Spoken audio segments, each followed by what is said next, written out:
Hello everybody, in today's video I'm going to show you how to insert a page before your first page in Google Docs.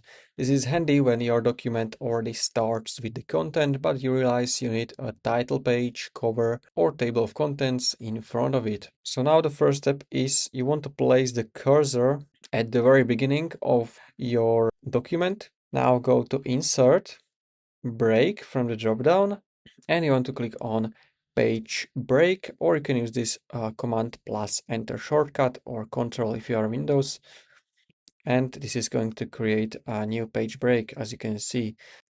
So for example, I can go back right now. I'm going to click on insert. I'm going to insert table of contents and I want to add this on the first page. What I can do, I'm going to place the cursor before the first paragraph, insert, break, page break, and now you have table of content on the first page. And that's all. If you found this video helpful, consider subscribing for more tutorials like this one.